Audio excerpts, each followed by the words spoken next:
ശ്രീലക്ഷ്മി അറക്കലിനെ ഏറ്റവും കൂടുതൽ ആൾക്കാർ വെറുക്കുന്നത് എന്തുകൊണ്ടാ? ഫെമിനിസ്റ്റ് ആണ് പുള്ളിക്കാരി. ഫെമിനിസ്റ്റ് അല്ല, ടൂളാക്കാൻ ഇരിക്കുന്നവര് അത് ടൂളാക്കിക്കൊണ്ടേയിരിക്കും. ഇപ്പോഴും ഈ ഓർഗാസം എന്ന് പറയുന്ന വാക്ക് കേൾക്കുമ്പോൾ, ശ്രീലക്ഷ്മി അറക്കലിന്റെ സംസാരം കേൾക്കുമ്പോൾ ശരിക്കും ആ സമയത്താണ് നമുക്ക് താല്പര്യം കൂടുതൽ ഓവുലേഷൻ ടൈമിലാന്ന് പറയും. അച്ഛനാണെങ്കിലും അത്യാവശ്യം നല്ലൊരു വൃത്തികെട്ടവനായിരുന്നു എന്ന് ഞാൻ ചോദിക്കുന്നത്. വേടനെതിരെ വന്നു. അതായത് എനിക്ക് ഓക്കെ ആവുന്ന സ്ഥലത്ത് അത് കുഴപ്പമില്ല, എനിക്ക് ഓക്കെ അല്ലാത്ത സ്ഥലത്ത് അതൊരു പ്രശ്നമാണ്. പുള്ളിക്കാരിയുടെ വായന്ന് വീഴുന്ന പല വാക്കുകളും പ്ലഷർ കിട്ടേണ്ട ഒരു കാര്യമാണ് ഈ സാധനം എന്ന് പറയുന്നത്. അതൊരിക്കലും ചെയ്തു പഠിച്ചിട്ടോ അല്ലെങ്കിൽ അതിന് വഴി വെച്ചത് സിസ്റ്റമാണ്. ഒരു കുട്ടിക്ക് അബദ്ധം പറ്റി, എനിക്ക് ഈ പറയുന്ന പോലെ എഡ്യൂക്കേഷൻ തരുന്നത് എന്റെ കൂടെ 7ാം ക്ലാസ്സിൽ പഠിച്ചൊരു കുട്ടിയാണ്. അവള് വന്നിട്ട് ഇത് പറയുമ്പോൾ ഇങ്ങനെയൊക്കെയാണോ നടക്കണേ? നെഗറ്റീവ്സ്, അതായത് നോ എന്ന് പറയുന്ന സാധനം അക്സെപ്റ്റ് ചെയ്യാൻ പഠിക്കണം. അതാ പറഞ്ഞ പുള്ളിക്കാരി പറഞ്ഞ അതേ സ്റ്റേറ്റ്മെന്റ് ഇപ്പൊ ഒരു പുരുഷൻ പറഞ്ഞു കഴിഞ്ഞാൽ അത് വലിയ പ്രശ്നമായേനെ ഇവിടെ. പുള്ളിക്കാരിനെ വിളിച്ചാ പ്രശ്നമാണ്. അതെ, പുള്ളിക്കാരിനെ ഉപയോഗിക്കാം. എന്തുവാർത്തിന്റെ പേര്? Aishwarya. Hi Aishwarya, welcome to InFrame media. Aishwarya anchor ആണ്, പക്ഷെ ഇപ്പൊ നമ്മോടൊപ്പം ഉള്ളത് ഒരു പോഡ്കാസ്റ്റിന് വേണ്ടിയിട്ടാണ്. ഇപ്പോ കഴിഞ്ഞ ദിവസം ശ്രീലക്ഷ്മി അറക്കലിന്റെ ഒരു ഇന്റർവ്യൂ നമ്മൾ കണ്ടു. ഒരു സ്ത്രീ സമൂഹത്തെ മുഴുവൻ അടച്ചാക്ഷേപിക്കുന്ന രീതിയിലുള്ള ഒരു പരാമർശമായിരുന്നു പുള്ളിക്കാരിയുടെ വായിന്ന് വീണത്. അതിനെക്കുറിച്ച് എന്താണ്, അത് കേട്ടപ്പോ എന്താണ് ഐശ്വര്യക്ക് തോന്നിയത്? എന്നുവെച്ചാല് ആള് പറഞ്ഞ കാര്യം ഹൈലൈറ്റ് ആണ് മെയിൻ ആയിട്ട് എല്ലാരും ശ്രദ്ധിച്ചത്. അതിൽ ആള് പറയുന്നതെന്ന് വെച്ച് കഴിഞ്ഞാൽ ഓവുലേഷൻ സമയത്ത് ആരെങ്കിലും കിട്ടിയാൽ മതി സ്ത്രീകൾക്കെന്നാണ് ആള് പറഞ്ഞിട്ടുണ്ടായിരുന്നത്. അത് കംപ്ലീറ്റ് കറക്റ്റ് ആണെന്ന് എനിക്ക് പറയാൻ പറ്റത്തില്ല. കാരണം ഈ പറയുന്ന പോലെ ലിബിഡോ എന്ന് പറയുമല്ലോ, നമുക്ക് ഈ പറയുന്ന പോലെ താല്പര്യം തോന്നുന്ന ഒരവസ്ഥയുണ്ടല്ലോ, ആ അവസ്ഥ ഈ സ്ത്രീകൾക്ക് പലർക്കും വ്യത്യസ്തമായിരിക്കും. കാരണം കഴിഞ്ഞ കുറച്ച് നാളുകൾക്ക് മുമ്പ് ഇന്ത്യയിലെ ഒരു സർവേ റിപ്പോർട്ട് ഉണ്ടായിരുന്നു. നമ്മുടെ ഇന്ത്യയിലെ 72% സ്ത്രീകളും ഓർഗാസം എന്താണെന്ന് അറിഞ്ഞിട്ടില്ല എന്ന് പറഞ്ഞിട്ട്. അപ്പം ഈ പറയുന്ന പോലെ നമുക്ക് ഈ പറയുന്ന ഓർഗാസം കിട്ടിയാലല്ലേ ഇത് ഭയങ്കര വലിയ സംഭവമാണ് എന്ന് തോന്നുള്ളൂ. ഇതുകൊണ്ടൊരു എനിക്ക് ഇതുകൊണ്ട് ഭയങ്കര സംതൃപ്തി കിട്ടുന്നെന്ന് അറിഞ്ഞാലല്ലേ ഇത് വീണ്ടും വീണ്ടും ചെയ്യാനുള്ളൊരു ടെൻഡൻസി ഒരു സ്ത്രീക്ക് വരുത്തുള്ളൂ. ഈ 72% സ്ത്രീകൾക്ക് എന്തായാലും അത് വരില്ലല്ലോ, വരില്ല. ഓവുലേഷൻ സമയത്ത് എല്ലാരും പറയും നമ്മുടെ ഹോർമോണൽ ചേഞ്ചസ് അനുസരിച്ച് കൂടുതലും ആ സമയത്താണ് നമുക്ക് താല്പര്യം കൂടുതൽ ഓവുലേഷൻ ടൈമിലാന്ന് പറയും. പക്ഷെ അതെന്ന് പറഞ്ഞു കഴിഞ്ഞാൽ ഈ സാധനം ഉണ്ടല്ലോ, ഈ ഓർഗാസം എന്താണെന്ന് നല്ല രീതിയിൽ അറിഞ്ഞിട്ടുള്ള സ്ത്രീകൾക്ക് മാത്രമേ ആ സമയത്ത് ഓക്കെ. ഇപ്പോഴും ഈ ഓർഗാസം എന്ന് പറയുന്ന വാക്ക് കേൾക്കുമ്പോ എന്താ സാധനം ഉണ്ട്, അതുണ്ട്. പക്ഷെ എനിക്കിത് കേട്ടപ്പോ തോന്നിയ ഒരു കാര്യം, ഈ ഓവുലേഷനും എന്താണെന്നറിയാത്തവരുണ്ട്. ഈ ഒരു ഇന്റർവ്യൂ കണ്ടപ്പോ നമ്മൾ വീട്ടിലിരുന്ന് കാണുന്ന സമയത്ത് എന്റെ സർക്കിളിലുള്ള കുറച്ച് പേര് എന്താ ഓവുലേഷൻ അറിയില്ല. അപ്പൊ ശരിക്കും ആദ്യം ഓവുലേഷൻ എന്താന്ന് പറയാ, ശരിക്കും പീരീഡ്സിന് ശേഷം ആണ് ഓവുലേഷൻ വരുന്നേ. അങ്ങനെ എനിക്കത് കേട്ടപ്പോ തോന്നിയ ഒരു കാര്യം, പീരീഡ്സ് ഇപ്പോ 8 വയസ്സിലും 9 വയസ്സിലും 10 വയസ്സിലും ഈ ഒരു ടൈമില് പീരീഡ്സ് ആവുന്ന പെൺകുട്ടികളുണ്ട്. ഈ ശ്രീലക്ഷ്മി അറക്കൽ പറഞ്ഞത് വെച്ച് നോക്കുമ്പോ ഈ പ്രായത്തിലുള്ള കുട്ടികൾക്കും പീരീഡ്സിന് ശേഷം ഓവുലേഷൻ വരും. അപ്പൊ ഈ പറഞ്ഞതിൽ ആ കുട്ടികളും പെടില്ലേ? എനിക്ക് സത്യം പറഞ്ഞാൽ ആ ഇന്റർവ്യൂ ഞാൻ ശ്രീലക്ഷ്മി അറക്കൽ എന്ന വ്യക്തിയുടെ അഭിപ്രായങ്ങളോട് പൂർണ്ണമായിട്ട് യോജിക്കുന്ന ആളൊന്നുമല്ല. പക്ഷെ പുള്ളിക്കാരി ഇന്റർവ്യൂസിൽ പറഞ്ഞ ചില കാര്യങ്ങളൊക്കെ ശരിയാ, ചിന്തിച്ചു കഴിഞ്ഞാൽ ഇതിൽ കാര്യം ഉണ്ടല്ലോ എന്ന് തോന്നുന്ന കാര്യങ്ങളും പുള്ളിക്കാരി പറയുന്നുണ്ട്. പക്ഷെ കൂടുതലും ആള് നെഗറ്റീവ് പറയുന്നത് കൊണ്ട് നമ്മളെല്ലാം അങ്ങ് തള്ളിക്കളയാൻ നിൽക്കണ്ട. പക്ഷെ പുള്ളിക്കാരി ആ പറഞ്ഞതെന്ന് പറഞ്ഞു കഴിഞ്ഞാൽ ഓവുലേഷൻ സമയത്ത് നമുക്ക് ആരെങ്കിലും ഒക്കെ അങ്ങ് കിട്ടിയാൽ മതി. പുള്ളിക്കാരിയുടെ കാര്യമാണ് പറയുന്നത്. എനിക്ക് തന്നെ തോന്നാറുണ്ട് ചില സമയത്ത് ആരെങ്കിലും ഒന്ന് കിട്ടിയിരുന്നെങ്കിൽ, ആർക്കെങ്കിലും ഒന്ന് മെസ്സേജ് ആരെങ്കിലും ഒന്ന് വിളിച്ചു വരുത്തിയിരുന്നെങ്കിൽ എന്ന് പുള്ളിക്കാരി തോന്നുന്നുണ്ടെന്ന് പറയുന്നുണ്ട്. പുള്ളിക്കാരുടെ എക്സ്പീരിയൻസ് ആണത് പറയുന്നത്. അപ്പൊ നമ്മള് സ്വാഭാവികമായിട്ടും പണ്ട് മുതലേ അവിടെ പറയുന്നുണ്ട് കാമുകന്മാരില്ലാത്ത, ഭർത്താക്കന്മാരില്ലാത്ത. അപ്പം ഞാൻ നേരത്തെ പറഞ്ഞ ആ പോയിന്റിലേക്ക് ഒന്നെത്തി നോക്കി കഴിഞ്ഞു കഴിഞ്ഞാൽ അവരാ പറഞ്ഞത് ശുദ്ധ അസംബന്ധവും വേണമെങ്കിൽ പിടിച്ചടിക്കാൻ പറ്റിയൊരു കാര്യമായിട്ട് എനിക്ക് തോന്നി. അത് ഈ കുട്ടികൾക്കും വരില്ലേ? ഇല്ലില്ല. എന്നുവെച്ചാല് പുള്ളിക്കാരി ആ പറഞ്ഞതിനകത്ത് കുട്ടികളെ ഉൾപ്പെടുത്തുന്ന രീതിയിൽ എനിക്ക് പറഞ്ഞതായിട്ട് തോന്നിയില്ല. ഓവുലേഷൻ എന്ന് പറയുന്ന സാധനം അപ്പൊ അവർക്ക് ഒന്നില്ലെങ്കിൽ ഓവുലേഷൻ എന്താന്ന് അറിയില്ലെന്നേ ഞാൻ പറയുള്ളൂ. അതിലിതും പെടും. നമ്മളൊരു കാര്യം പറയുമ്പോ അത് ആലോചിച്ച് പറയണ്ടേ? അത് വേണം. പിന്നെ ഈ പോസ്റ്റ് പാർട്ടം ഡിപ്രഷൻ എനിക്ക് പല തവണയായിട്ട് തോന്നിയിട്ടുള്ള കാര്യമാണ്. എനിക്കിപ്പോ പറയാൻ പറ്റിയതൊരു ഭാഗ്യം. കാരണമൊന്നുമല്ല, ഈ പോസ്റ്റ് പാർട്ടം ഡിപ്രഷനും ഉണ്ട്, മൂഡ് സ്വിങ്സും ഉണ്ട്. സത്യം പറഞ്ഞു കഴിഞ്ഞാൽ ഈ ഒരു കഴിഞ്ഞൊരു കാലഘട്ടത്തിലാണ് ശരിക്കും post partum depression, mood swings, ഇപ്പൊ പറയും പോലെ ഓർഗാസം, ഓവുലേഷൻ, ഈ സംഭവങ്ങളെല്ലാം നമ്മൾ കേൾക്കുന്നത് ഇപ്പോഴാ. പക്ഷെ അതിന് മുൻപൊരു ജനത ജീവിച്ചിരുന്നു. ഇപ്പൊ ശരിക്കും after delivery post partum depression എനിക്ക് വരും. എനിക്ക് പീരീഡ്സ് ആയി കഴിഞ്ഞു കഴിഞ്ഞാൽ എനിക്ക് മൂഡ് സ്വിങ്സ് വരും. അതങ്ങനെ ഫിക്സ് ചെയ്ത് വെച്ചേക്കുവാ.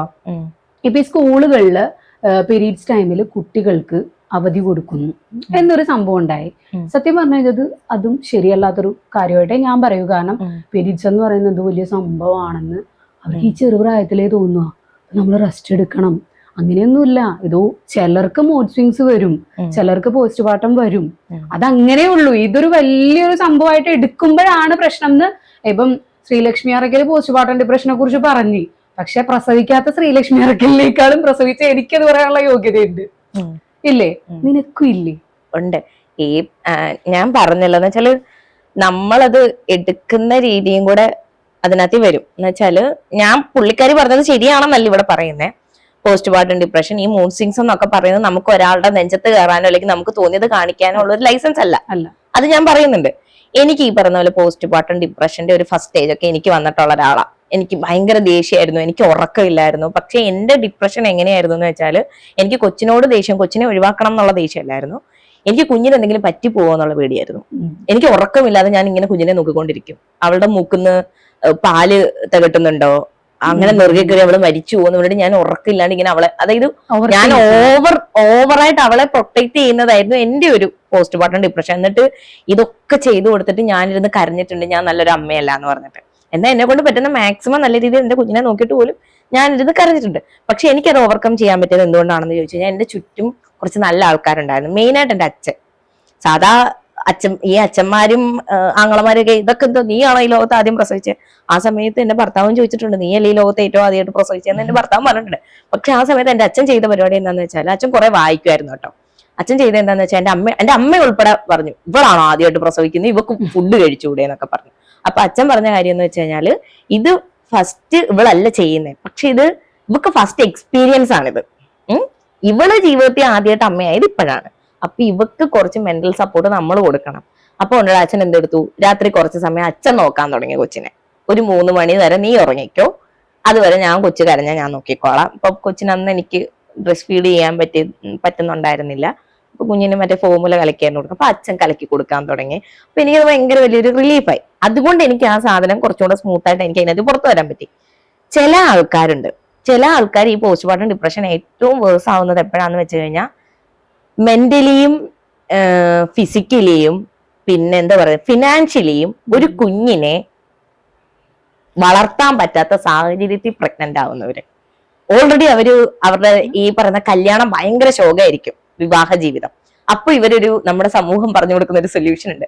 ഒരു കുട്ടിയായി കഴിഞ്ഞാൽ ഇതൊക്കെ ഒന്ന് മാറിക്കോളും എന്ന് പറയും. ഇത് കേട്ടിട്ട് എടുത്ത വാടക കൊണ്ടുവന്ന ഒരു കുഞ്ഞ് പ്രഗ്നന്റ് ആയി, എന്റെ ലൈഫ് കംപ്ലീറ്റ് ആയി എന്ന് പറഞ്ഞിട്ട് പ്രഗ്നന്റ് ആവുന്ന സമയത്ത് തന്നെ ഭർത്താവിന്റെ കയ്യിൽ നിന്ന് വേണ്ട ഒരു സപ്പോർട്ടും കിട്ടാതിരിക്കുന്നു.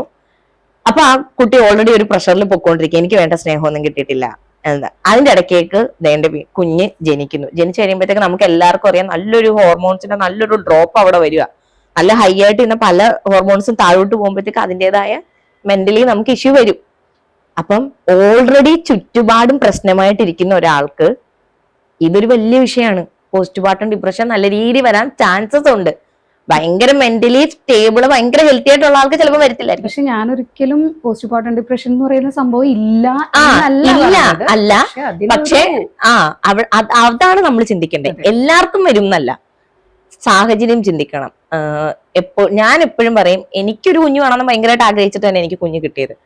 ചിലവര് ചുറ്റുപാടുമുള്ള പ്രഷർ കാരണം ഈ പറയുന്ന പോലെ ഒരു കുഞ്ഞായി കഴിഞ്ഞാൽ എന്റെ വിവാഹ ജീവിതം സൂപ്പറാവും, അങ്ങനെയൊന്നും ഒരു ഡിസിഷൻ എടുക്കാൻ വേണ്ടി നിൽക്കരുത്. അതുകൊണ്ടാണ് ഈ സാധനം ഇത്തിരി വേഴ്സ് ആവുന്നത്. പിന്നെ മൂഡ് സ്വിങ്സ് കുറെ പേര് ആയുധമാക്കുന്നത് ഞാനും കണ്ടിട്ടുണ്ട്, പലയിടത്തും കണ്ടിട്ടുണ്ട്, ഞാനും കണ്ടിട്ടുണ്ടത്. പക്ഷെ എന്താ പറയുന്നേ, മൂഡ് സ്വിങ്സ് ഉണ്ടാവും സ്വാഭാവികമായിട്ട്. എനിക്ക് ചെറിയ കാര്യം എന്നെ ഭയങ്കരമായിട്ട് ഇറിറ്റേറ്റ് ചെയ്യും. എനിക്ക് ഭയങ്കര ദേഷ്യം വന്നിട്ട് നോർമലി കാശു അമ്മയെന്ന് വിളിക്കുമ്പോ എന്താ കാശു എന്ന് ചോദിക്കുന്നത് എന്ന് ഞാൻ ചോദിക്കാൻ സമയത്ത് അത് നോർമലി ചില ആൾക്കാർക്ക് വരും. പക്ഷെ ആ സമയത്ത് ഞാൻ മാക്സിമം ചെയ്യുന്നതെന്ന് വെച്ച് കഴിഞ്ഞാല് ആൾക്കാരോട് സംസാരിക്കുന്നത് ഞാൻ അങ്ങ് കുറയ്ക്കും.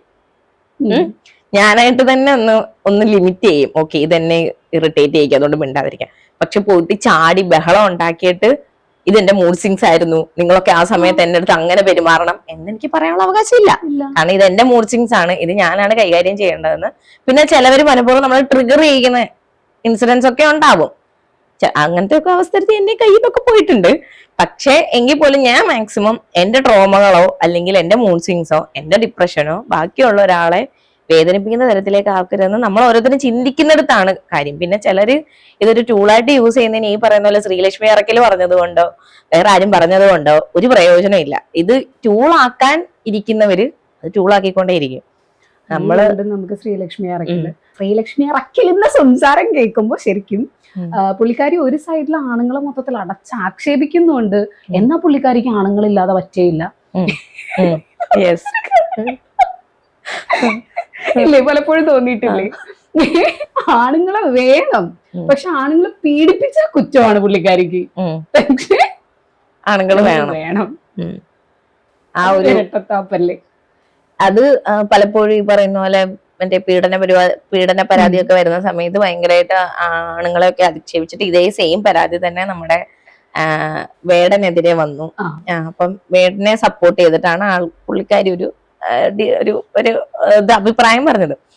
എനിക്ക് പുള്ളിക്കാരിയുടെ കാര്യത്തിൽ തോന്നിയത് എന്താന്ന് വെച്ചാൽ, ഇത് പറയുമ്പോൾ ശരിയാണോ എന്ന് എനിക്കറിയില്ല. എനിക്ക് തോന്നിയൊരു കാര്യം ഞാൻ പറയാം. എന്ന് വെച്ചാല് പുള്ളിക്കാരിയുടെ ലൈഫ് അത്ര നല്ലൊന്നും അല്ലായിരുന്നു എന്ന് പുള്ളിക്കാരി പറയുന്നുണ്ട്. അത്യാവശ്യം സ്ട്രഗിൾ ചെയ്ത് തന്നെയാണ് ആള് ജീവിച്ചത്. പിന്നെ അച്ഛനാണെങ്കിലും അത്യാവശ്യം നല്ലൊരു വൃത്തികെട്ടവനായിരുന്നു എന്ന് പുള്ളിക്കാരൻ തന്നെ പറഞ്ഞു. എന്നിട്ട് അപ്പം അങ്ങനത്തെ അപ്പം നമുക്ക് കാണാം പുള്ളിക്കാരി അതായത് ഒരു വ്യക്തി രൂപീകരണത്തിനെടുക്കുന്ന നമ്മുടെ ഒരു ഏജ് എന്ന് പറയുന്നത് 14, 15, 16 വയസ്സാണ്. ആ സമയത്ത് പുള്ളിക്കാരിക്ക് അത്യാവശ്യം നല്ല രീതിയിൽ ആളുടെ അത്ര സ്മൂത്ത് അല്ലായിരുന്നു ലൈഫ്. അപ്പൊ ആ എക്സ്പീരിയൻസിൽ നിന്നാണ് ഇനി ലൈഫ് അങ്ങോട്ട് മുന്നോട്ട് കാണുന്നത്. അപ്പം അതിനെ ബേസ് ചെയ്തിട്ട്, പക്ഷെ അതായത് എനിക്ക് ഓക്കെ ആവുന്ന സ്ഥലത്ത് അത് കുഴപ്പമില്ല, എനിക്ക് ഓക്കെ അല്ലാത്ത സ്ഥലത്ത് അതൊരു പ്രശ്നമാണ്. അതാണ് ഈ പറയുന്ന പോലെ മറ്റേ എന്താ പറയുക, ബസ്സില് ഷിംചിത ആ കേസിലൊക്കെ പുള്ളിക്കാരി എടുത്ത അഭിപ്രായം എന്ന് പറഞ്ഞു കഴിഞ്ഞാൽ എനിക്ക് ഒട്ടും അംഗീകരിക്കാൻ പറ്റാത്ത കാര്യം. പിന്നെ അത് കഴിഞ്ഞിട്ട് ഈ പറയുന്ന പോലെ പുള്ളിക്കാരി എനിക്ക് തോന്നിയിട്ടുണ്ട് പലപ്പോഴും ടോണാണ് വിഷയം. പുള്ളിക്കാരി ഭയങ്കര അതായത് അങ്ങ് ഭയങ്കര വൾഗറായിട്ട് ചില കാര്യങ്ങൾ പറയാൻ ശ്രമിക്കുന്ന പോലെ പുള്ളിക്കാരിയുടെ വായന്ന് വീഴുന്ന പല വാക്കുകളും പുള്ളിക്കാരിനെ വിളിച്ചാ പ്രശ്നമാണ്. അതെ, പുള്ളിക്കാരിക്ക് ഉപയോഗിക്കാം. ഞാൻ ഉദ്ദേശിക്കുന്നത് എന്താ വെച്ചാൽ, എന്റെ ഒരു കൺസെപ്റ്റ് എന്താന്ന് വെച്ച് കഴിഞ്ഞാൽ, എനിക്ക് ചില ആൾക്കാരോട് വ്യക്തിപരമായിട്ട് ഒരു താല്പര്യമില്ലായ്മ ഉണ്ടാവും. പക്ഷെ ആ ആള് ചെയ്യുന്നത് നല്ലതാണെങ്കിൽ ഞാൻ നല്ലതെന്ന് പറയും, ചീത്തയാണെങ്കിൽ ഞാൻ ചീത്തയെന്ന് പറയും. അതാണ് എനിക്ക് ഒരാളെ ഇഷ്ടമല്ലെങ്കിൽ അത് തന്നെ എനിക്ക് ശ്രീലക്ഷ്മി അറക്കലിന്റെ അടുത്ത്. എനിക്ക് ശ്രീലക്ഷ്മി അറക്കലിന്റെ പല അഭിപ്രായത്തോട് യോജിപ്പില്ല. പക്ഷെ പുള്ളിക്കാരി പറയുന്ന ചില കാര്യങ്ങൾ നമ്മൾ സമ്മതിച്ചു കൊടുക്കേണ്ട തന്നെയാണ്. കാരണം എന്താണെന്ന് വെച്ചാൽ, ആ ഇന്റർവ്യൂ ഫുൾ ഇരുന്ന് കേൾക്കുന്നതിന് അത് പുള്ളിക്കാരി പറയുന്നുണ്ട് 19 വയസ്സുകാരി ബാത്റൂമിൽ പ്രസവിച്ചിട്ട് പുറത്തേക്ക് കുഞ്ഞിനെ വലിച്ചെറിഞ്ഞ സംഭവത്തിനെ പറ്റി പുള്ളിക്കാരി പറയുന്നുണ്ട്. അവിടെ ആ കുട്ടീനെ തെറ്റു പറയാൻ പറ്റത്തില്ല, ആ കുട്ടിയുടെ സാഹചര്യങ്ങളാണെന്ന് പറയുന്ന സമയത്ത് പുള്ളിക്കാരി പറയുന്ന ഒരു കാര്യം കൂടി ഉണ്ട്. ആ കുട്ടി അന്ന് ആ കുഞ്ഞിനെ പ്രസവിച്ചത്, അതായത് വിവാഹിത അല്ലല്ലോ, കുഞ്ഞിനെ പ്രസവിച്ചു കഴിഞ്ഞാൽ ഈ സമൂഹം മോശമായിട്ട് കാണുന്നുള്ള ചിന്ത കൊണ്ടാണ് കുട്ടി ആ കുഞ്ഞിനെ കൊന്നത്. എന്നിട്ട് പുള്ളിക്കാരി പറയുന്നുണ്ട്, ആ കൊന്നതിനെ ആള് ന്യായീകരിക്കുന്നില്ല. അവിടെ ആള് പറയുന്നത് അതിന് വഴിവെച്ചത് സിസ്റ്റമാണ്. ഒരു കുട്ടിക്ക് അബദ്ധം പറ്റി, 19ാമത്തെ വയസ്സിൽ പ്രഗ്നന്റ് ആയി അവർക്ക് അബദ്ധം പറ്റിയതാണത്. അബദ്ധം പറ്റിയിട്ട് ആ കാര്യം സോൾവ് ചെയ്യാൻ ഈ സമൂഹം കൂട്ടു നിൽക്കുന്നില്ല.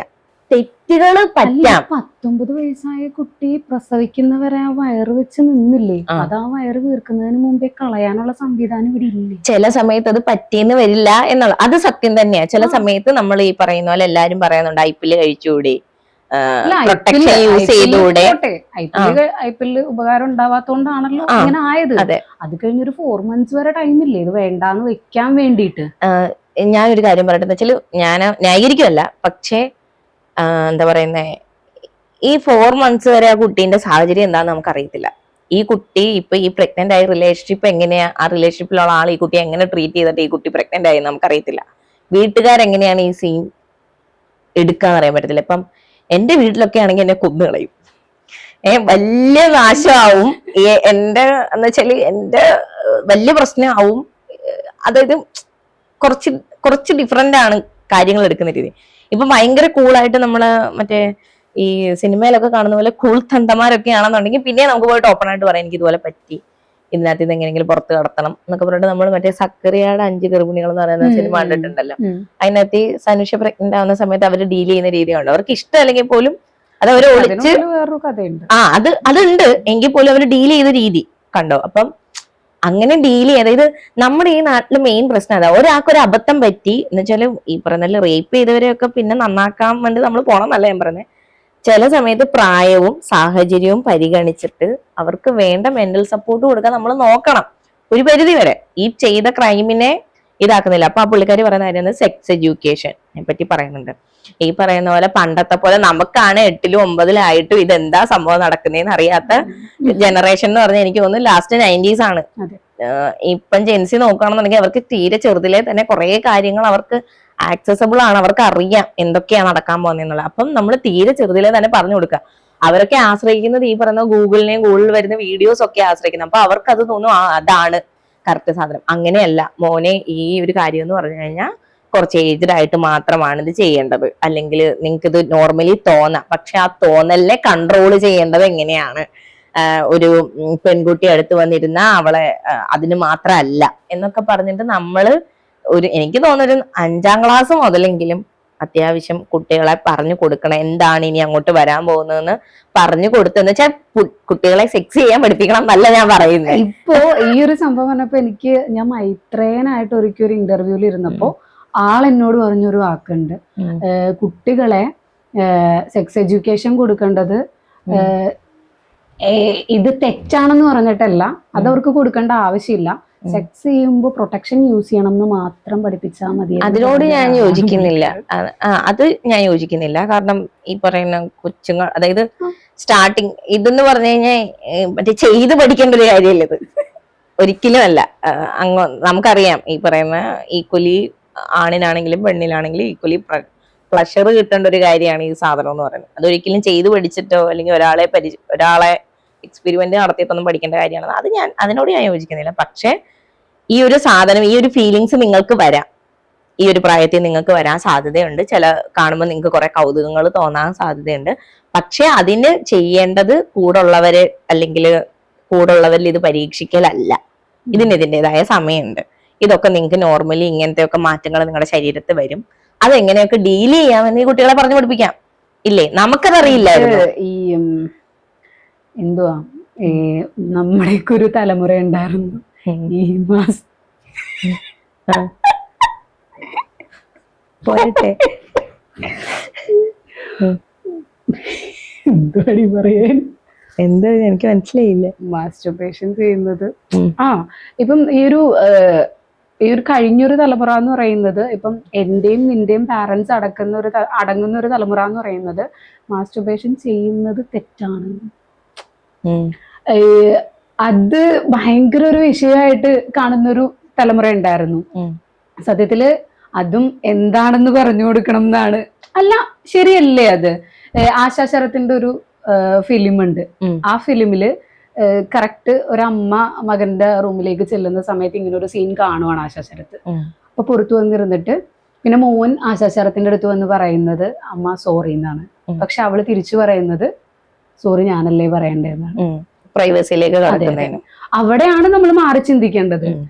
ഇങ്ങനെയുള്ള കാര്യങ്ങൾ തെറ്റാണെന്ന് പറഞ്ഞു കൊടുത്തത് കൊണ്ടാണ്, ഇങ്ങനെ പറഞ്ഞു കൊടുക്കുമ്പോഴാണെന്ന് തോന്നുന്നു പലപ്പോഴും ക്യൂരിയോസിറ്റി കൂടുന്ന കുട്ടികളിൽ.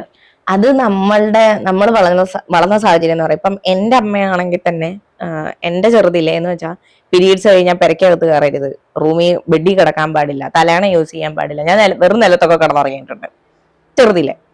ആ അമ്മ ഉള്ള അതേ വീട്ടിൽ ഞാനിപ്പം പീരീഡ്സ് ആണെന്ന് അവർക്ക് മനസ്സിലാവത്ത് പോലുമില്ല. ഞാൻ ബെഡിൽ കയറി കിടക്കും, ഞാൻ തലയണ എടുക്കും. ആരെയെന്ന് വെച്ചാല് ആ ജനറേഷൻ എന്താ പറയുക ഫോളോ ചെയ്ത് വരുന്ന കുറച്ച് കാര്യങ്ങളുണ്ട്. അതാണ് നമ്മളിലോട്ട് അവരെ നോക്കാം. അപ്പൊ നമ്മൾ കുറച്ച് കാര്യങ്ങൾ പഠിച്ചു.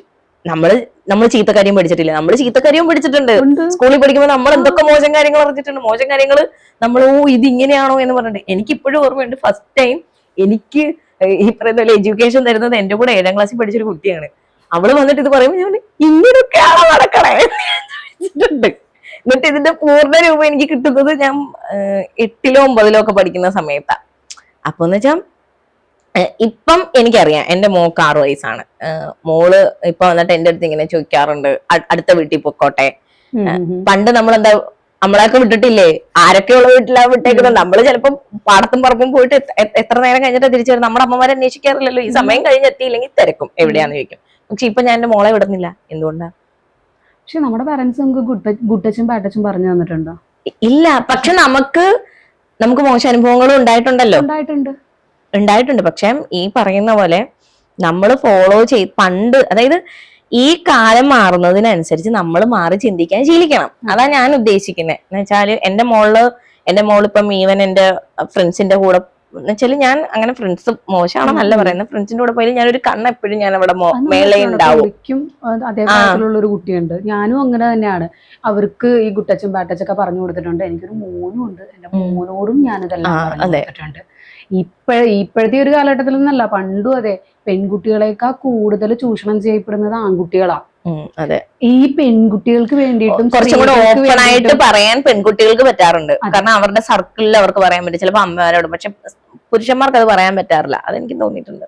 അല്ല, ഈ പെൺകുട്ടികൾക്ക് വേണ്ടിയിട്ട് സ്ത്രീകൾക്ക് വേണ്ടിയിട്ടും ദിനം എന്താ പറയുക, കിടന്ന് കുറച്ചോണ്ടിരിക്കുന്നവർക്ക് സത്യം പറഞ്ഞു കഴിഞ്ഞു കഴിഞ്ഞാൽ ആണുങ്ങള് പലരും ഇപ്പോഴും പറയാൻ പറ്റാത്ത ചൈൽഡ്ഹുഡിലെ ട്രോമയെന്ന് പോരാത്ത എത്ര ആണുങ്ങളുണ്ടെന്നറിയോ? അതിപ്പം പറഞ്ഞപ്പം കഴിഞ്ഞ ദിവസം നടന്ന കേസ്, ഒരു 13 വയസ്സുകാരി സഹപാഠികൾക്കെതിരെ കൊണ്ടുവന്ന് കേസ് കൊടുത്തേക്കുക, പുള്ളിക്കാരി ഉപദ്രവിച്ചു എന്ന് പറഞ്ഞിട്ട്. യാതൊരുവിധ വൈദ്യപരിശോധനയും നടത്താതെ ഈ കുട്ടികളെ ചൈൽഡ് വെൽഫെയർ അവിടെ വിളിച്ചു വരുത്തിയിട്ട് അവരെ മാനസിക സമ്മർദ്ദത്തിൽ ആഴ്ത്തിയതിനു ശേഷം വൈദ്യപരിശോധനയ്ക്ക് ശേഷം മനസ്സിലാവുന്നു കുട്ടിക്ക് യാതൊരുവിധ പ്രശ്നങ്ങളും ഉണ്ടായിട്ടില്ല. പ്രണയ നൈരാശ്യം അല്ലെങ്കിൽ കൂട്ടത്തിൽ ഏതോ ഒരു ആൺകുട്ടിയോട് ഈ കുട്ടിക്ക് പ്രണയമായിരുന്നു. അത് തുറന്നു പറഞ്ഞപ്പോൾ കിട്ടിയ നെഗറ്റീവ് റെസ്പോൺസ് ആണ് ഈ തരത്തില് പറയാൻ പ്രേരിപ്പിച്ചതെന്ന്. എനിക്ക് ആ കുട്ടിയോട് എനിക്ക് ഭയങ്കര, ഞാനും അത് കേട്ടപ്പോ അങ്ങനത്തെ ഒരു ഇതാണ് എന്റെ റെസ്പോൺസും അതായിരുന്നു. അവിടെ എന്ന് വെച്ച് കഴിഞ്ഞാല് നമ്മൾ കുറെ കാര്യം പഴയ ആൾക്കാരിൽ നിന്ന് നമ്മൾ അഡാപ്റ്റ് ചെയ്യേണ്ടതായിട്ടുണ്ട്. വെച്ചാൽ കംപ്ലീറ്റ് അഡാപ്റ്റ് ചെയ്യണം എന്നല്ല ഞാൻ പറയുന്നത്. നെഗറ്റീവ്സ്, അതായത് നോ എന്ന് പറയുന്ന സാധനം അക്സെപ്റ്റ് ചെയ്യാൻ പഠിക്കണം. അത് നമ്മൾ പഠിക്കേണ്ട ഒരു കാര്യമാണ്. ഒരാള് നോ പറഞ്ഞു കഴിഞ്ഞാൽ അത് എന്റെ പ്രശ്നം കൊണ്ടല്ല. നോ അക്സെപ്റ്റ് ചെയ്യാൻ മാത്രമല്ല, നോ പറയാനും പഠിക്കണം. നോ പറയാൻ പഠിക്കാൻ ഇപ്പൊ കുറെ പേര് പറയുന്നുണ്ട്. കുറെ പേര് ഇപ്പൊ നോ പറയാൻ ശീലിക്കുന്നുണ്ട്. പക്ഷെ നോ അക്സെപ്റ്റ് ചെയ്യാൻ കുറെ പേരെ ഇതുവരെയും പഠിപ്പിച്ചിട്ടില്ല. ആണ് ഇപ്പം ഇതിപ്പോ എനിക്കുണ്ട് ഈ പ്രശ്നം. എന്റെ അടുത്ത് ഒരാള് നോ എന്ന് പറഞ്ഞു കഴിഞ്ഞാൽ എനിക്ക് ഭയങ്കര ബുദ്ധിമുട്ടാ. എനിക്കെന്തോ പ്രശ്നം ഉണ്ടായിട്ടാണ് ആളെ നോ പറഞ്ഞത്, എനിക്ക് എന്തുകൊണ്ട് ചെയ്യാൻ പറ്റിയില്ല, ഞാൻ ഭയങ്കരമായിട്ട് ഇതാവും. ആ സമയത്ത് എന്റെ ഒരു ഫ്രണ്ടാണ് എനിക്ക് പറഞ്ഞു തന്നെ, എടാ ആ ആള് ചിലപ്പോ നോ എന്ന് പറഞ്ഞത് ആ ആളുടെ മാനസികാവസ്ഥ കൊണ്ടായിരിക്കാം, ആ ആൾക്കത് പറ്റാത്തതുകൊണ്ടായിരിക്കാം, ആ ആളുടെ പ്രശ്നം കൊണ്ടായിരിക്കാം. അങ്ങനെയും ചിന്തിക്കാലോ. ഈ നോ അക്സെപ്റ്റ് ചെയ്യാൻ പഠിപ്പിക്കുക എന്നുള്ളത് ഒന്നാമത്തെ കാര്യം. അതായത് ഇപ്പം ഈ പറയുന്ന പോലെ ഇതെല്ലാം നോർമലൈസ് ചെയ്യുന്നു എന്നുള്ള കാര്യം പറഞ്ഞുകൊണ്ട് ഞാൻ പറയാണ്. ഇപ്പൊ ഒരു ആൺകുട്ടി വന്നിട്ട് ഒരു പെൺകുട്ടിയെ അപ്രോച്ച് ചെയ്തു, അല്ലെങ്കിൽ ഒരു പെൺകുട്ടി പോയിട്ട് ഒരു ആൺകുട്ടിയെ അപ്രോച്ച് ചെയ്തു. ഇപ്പൊ പണ്ടത്തെ പോലെ അല്ലേ, ഇപ്പം പെൺകുട്ടികൾ അങ്ങോട്ട് പോയി അപ്രോച്ച് ചെയ്യാറുണ്ട്. അത് ഭയങ്കര നോർമലായിട്ട് നടക്കുന്ന ഒരു കാര്യമാണ്. ആ സമയത്ത് നോ പറയുന്നത് നമുക്ക് അക്സെപ്റ്റ് ചെയ്യാൻ പറ്റണം. അത് നമ്മുടെ കുട്ടികളെ ശീലിപ്പിക്കണം. അതാണ് എനിക്ക് മെയിൻ ആയിട്ട് തോന്നിയ ഒരു കാര്യം. എന്ന് വെച്ചാൽ ഈ പറയുന്ന സെക്സ് എഡ്യൂക്കേഷൻ പോലെ തന്നെ നോ അക്സെപ്റ്റ് ചെയ്യാൻ പഠിപ്പിക്കുക. ഈ പറയുന്ന പോലെ എന്ത് കാര്യം ഉണ്ടെങ്കിലും ഓപ്പൺ ആയിട്ട് ഷെയർ ചെയ്യാൻ ശീലിപ്പിക്കുക. അതായത് വീട്ടിൽ വന്നു കഴിഞ്ഞാൽ തന്നെ അടി കിട്ടും പറഞ്ഞു കഴിഞ്ഞാൽ. എന്റെ അമ്മ, എനിക്ക് തോന്നുന്നു ഇപ്പോഴത്തെ പേരൻസ് കുറച്ചും കൂടെ ഓപ്പൺ ആണ്. ഇപ്പം നമ്മളെ തന്നെ നോക്കുകയാണെങ്കിൽ നമ്മൾ കുറച്ചും കൂടെ കുട്ടികളുടെ അടുത്ത് ഓപ്പൺ ആണ്. എന്റെ മോളുടെ അടുത്തൊക്കെ ഞാൻ ചോദിക്കാറ്, എങ്ങനെയുണ്ട് ക്ലാസ് ഒക്കെ കിട്ടില്ലല്ലോ അല്ലേ, ഇങ്ങനെയാ ചോദിക്കാറ്. എന്റെ അമ്മയൊക്കെ എങ്ങനെ ഉണ്ടായിരുന്ന ക്ലാസ് ഇങ്ങനെയായിരുന്നു ചോദിക്കുന്നത്. അതിന് മാറിയില്ലേ? അതെ, അങ്ങനത്തെ ഇതുണ്ട് വരുന്നു. ഒരു സമയത്ത് എന്നുവെച്ചാൽ നമ്മളെല്ലാരും ഇത് ഫേസ് ചെയ്തിട്ടുണ്ട്. ഈ പറയുന്ന നമ്മളും 100% പെർഫെക്റ്റ് ആയിട്ടുള്ള പേരൻസ് ആയിരിക്കത്തില്ല.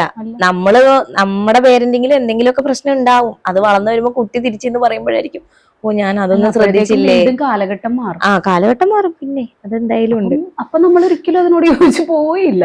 ഇല്ല. പക്ഷെ ഇപ്പം നമുക്ക് വീണ്ടും ശ്രീലക്ഷ്മി അറക്കൽ, പുള്ളിക്കാരിയുടെ ഈ പ്രസ്താവന, മറ്റേ ഈ ഓവുലേഷൻ ടൈമിൽ പെൺകുട്ടികൾക്ക് അല്ലെങ്കിൽ സ്ത്രീകൾക്ക് ആരെ കിട്ടിയാലും മതി എന്നുള്ളൊരു സാധനം ചിന്തിക്കുന്ന സമയത്ത് അവർ അതിനു മുൻപ് പറയുന്ന വേറൊരു കാര്യമുണ്ട്, ആണുങ്ങൾക്കുള്ളത് പോലെ തന്നെ എന്നൊരു കാര്യം കൂടെ അവിടെ ഉപമിക്കുന്നുണ്ട്. അപ്പൊ എനിക്ക് അവരോട് പറയാനുള്ളത്, ഇങ്ങനെ പെണ്ണുങ്ങൾക്ക് ആരെയും കിട്ടിയാ മതി എന്നുള്ളൊരു ചിന്ത വരും എന്ന് സ്വയം പറയുന്ന ശ്രീലക്ഷ്മി അറക്കലിനോട് ഇങ്ങനെ ഓപ്പോസിറ്റ് നിൽക്കുന്ന ഒരാണിന് ഇതേ ഫീലിങ്സ് വരുമ്പോ ആരെങ്കിലും കിട്ടിയാ മതി എന്ന് പറഞ്ഞിട്ടായിരിക്കും റേപ്പ് ചെയ്യുന്നേ. അപ്പൊ റേപ്പിനെ തെറ്റായി കാണേണ്ട ആവശ്യമില്ലല്ലോ, അല്ലേ? അതാ അയാളുടെ ഫീലിങ്സ് തീർക്കാൻ വേണ്ടിട്ട് ചെയ്യുന്നില്ലേ? അതാ പറഞ്ഞ പുള്ളിക്കാരി പറഞ്ഞ അതേ സ്റ്റേറ്റ്മെന്റ് ഇപ്പൊ ഒരു പുരുഷൻ പറഞ്ഞിരുന്നെങ്കിൽ അത് വലിയ പ്രശ്നമായേനെ ഇവിടെ. അത് കഴിഞ്ഞിട്ട് എന്താ പറയുക, പല കാര്യങ്ങളും അങ്ങനെ തന്നെ. നമ്മൾ ഇപ്പം ഇൻസ്റ്റാഗ്രാം സ്ക്രോൾ ചെയ്യുന്ന സമയത്ത് കുറെ പെൺകുട്ടികൾ ഇരുന്ന് ഇങ്ങനെ മെസ്സേജ് അയക്കാറുണ്ട്. അതായത് ഇങ്ങനത്തെ ബോഡി ടൈപ്പ് ഉള്ളവനാണെന്നുണ്ടെങ്കിൽ ഈവൻ എന്നെ കിഡ്നാപ്പ് ചെയ്താൽ പോലും ഞാൻ ഓക്കെ ആവും എന്നൊക്കെ പറഞ്ഞിട്ട് പെൺകുട്ടികൾ പറയുമ്പോൾ നമ്മളത് ഘോരം ഘോഷമായിട്ട് ആഘോഷിക്കുന്നു, കമന്റ് ചെയ്യുന്നു, തീ തന്നെയെന്ന് പറഞ്ഞത്. ഇതേ സെയിം ഒരു കാര്യം തന്നെ ഒരു പുരുഷൻ പറഞ്ഞാലോ, കിഡ്നാപ്പ് ചെയ്ത ആന്റി നന്നായിരുന്നു അതുകൊണ്ട് എനിക്ക് കുഴപ്പമില്ലായിരുന്നു എന്ന് പറഞ്ഞാൽ എന്തിരിക്കും? അതാണ്. എന്ന് വെച്ചാല് നമുക്ക് ഈ സാധനം ഈ ഫെമിനിസം എന്ന് പറയുന്നത്, അതായത് നമുക്കിപ്പം ശ്രീലക്ഷ്മി അറക്കലിനെ ഏറ്റവും കൂടുതൽ ആൾക്കാർ വെറുക്കുന്നത് എന്തുകൊണ്ടാ? ഫെമിനിസ്റ്റ് ആണ് പുള്ളിക്കാരി. ഫെമിനിസ്റ്റ് അല്ല. ശരിക്കും ഫെമിനിസം എന്താന്ന് ഗൂഗിൾ ചെയ്ത് കഴിഞ്ഞാൽ ഗൂഗിൾ നമുക്ക് പറഞ്ഞു തരുന്ന ഒരു കാര്യമുണ്ട്, ഒരു ഡെഫിനിഷൻ ഉണ്ട്. അത് പറയുന്നതെന്ന് വെച്ച് കഴിഞ്ഞാൽ ഫെമിനിസം എന്ന് പറയുന്നത് ഇക്വാലിറ്റിക്ക് വേണ്ടിയിട്ടാണ്. അതായത് നമുക്ക് ഈ പറയുന്ന പോലെ ഞാൻ സ്ത്രീ ആയി പോയത് കൊണ്ട് എനിക്കൊരു കാര്യം ചെയ്യാൻ പറ്റില്ല എന്ന് പറയരുത്, അല്ലെങ്കിൽ ഞാൻ സ്ത്രീ ആയി പോയത് കൊണ്ട് എനിക്ക് പല കാര്യങ്ങളിലോട്ടും ആക്സസ് ഇല്ലാതിരിക്കുക. ഇപ്പൊ പണ്ട് അതിന്റെയൊക്കെ എക്സാമ്പിൾ ഈ പണ്ട് നടന്ന ഈ മാറുമറയ്ക്കൽ സമരം, പിന്നെ അടുക്കളയിൽ നിന്ന് അരങ്ങത്തേക്ക്, പിന്നെ ഈ പറയുന്ന പോലെ കുറച്ച് നാള് മുമ്പ് നടന്ന നമ്മുടെ ടെക്സ്റ്റൈൽസിലൊക്കെ നടന്ന നമുക്ക് റൈറ്റ് ടു സിറ്റ് എന്ന് പറയുന്നത്, അതായത് അവരെ ഒന്നും ഇരിക്കാൻ സമ്മതിക്കത്തില്ലായിരുന്നു, നിക്കണമായിരുന്നു. അതൊക്കെ ഫെമിനിസത്തിന്റെ ഭാഗമാണ്. അതായത് ഞങ്ങളും ജോലി ചെയ്താണ് ജീവിക്കുന്നത്, ഞങ്ങൾക്കും ഇതുപോലെ പുരുഷന്മാരെ പോലെ തന്നെ ഞങ്ങൾക്കൊരു ബ്രേക്കിന് അനുവാദം, ഒരു അവകാശമുണ്ട്. അതൊക്കെയാണ് ഫെമിനിസം. അല്ലാതെ ഈ പറയുന്ന പോലെ പുരുഷന്മാരെ ഒന്നും ഒരു വകയ്ക്ക് കൊള്ളത്തില്ല, ഇവന്മാരുടെ ഒക്കെ തലയിൽ കയറി നമ്മൾ ഭരിച്ചാലേ ഇതെല്ലാം ശരിയാവൂ എന്ന് പറയുന്നതിനോട് ഞാൻ ചോദിക്കുന്നില്ല. അടിച്ചമർത്താനുള്ള അതൊരു ഇതായിട്ട് വെച്ചാല് ഈ ഫെമിനിസം ഇപ്പൊ നമ്മൾ നോക്കുകയാണെന്നുണ്ടെങ്കിൽ പണ്ടത്തെ കാലത്തെ അപേക്ഷിച്ച് നമുക്കിപ്പോ കുറെ, ഇപ്പൊ ഞാനും നീയും ആണെങ്കിലും ഒറ്റയ്ക്ക് സഞ്ചരിച്ച് ജോലി ചെയ്യാൻ ഇവിടെ എത്തുന്നില്ലേ, ഒറ്റയ്ക്ക് യാത്ര ചെയ്ത് ഇവിടെ എത്തുന്നില്ലേ? നമുക്ക് ജോലി ചെയ്ത് കറക്റ്റ് നമുക്ക് ഇപ്പൊ നമ്മുടെ കൂടെയുള്ള മെയിലായിട്ടുള്ള അവർക്ക് കിട്ടുന്ന പോലെ തന്നെ സാലറി നമുക്ക് ക്രെഡിറ്റ് ആവുന്നില്ലേ? അതിനേക്കാൾ മേലെ വാങ്ങുന്നുണ്ട്. ഉണ്ട്. അതും അതായത് എക്സ്പീരിയൻസിനനുസരിച്ച് സാലറി അത് ഓക്കെയാണ്. പക്ഷേ ഈ പറയുന്ന പോലെ ആ ഒരു തരത്തിലേക്ക് ഇവിടെ എത്തുന്നതിന് കാരണം ഈ പറഞ്ഞ പോലെ സ്ത്രീകൾ അതിനുവേണ്ടി കുറെ ശ്രമിച്ചിട്ട് കുറെ പുരുഷന്മാരും ഇതിനെ സപ്പോർട്ട് ചെയ്തിട്ടുണ്ട്. സ്ത്രീകൾക്ക് വേണ്ട റൈറ്റ്സ് കൊടുക്കണം എന്ന് പറഞ്ഞിട്ട് അങ്ങനെ കുറച്ച് പുരുഷന്മാരും കൂടെ ഇടപെട്ടിട്ടല്ലേ ഈ സാധനത്തിലേക്ക് എത്തിയേ. അതുകൊണ്ട് ഈ പറയുന്ന പോലെ ഈ മുളി കയറണം താഴെ ഇറങ്ങണം അതല്ല, ഈക്വലായിട്ട് ഈക്വലായിട്ട് പോകുന്നതിനോട് കാണുന്നതിനോട് എനിക്ക് യോജിപ്പ് തന്നെ ഉള്ളൂ. അപ്പൊ എന്തായാലും ശ്രീലക്ഷ്മി അറക്കൽ ഇങ്ങനെ അറപ്പുളവാക്കുന്ന വാക്കുകളും കാര്യങ്ങളും പറയുന്ന സമയത്ത് കുറച്ചുകൂടെ ആലോചിച്ച് പറയുവാണെങ്കിൽ നല്ലതായിരിക്കും. Thank you. Okay, thank you.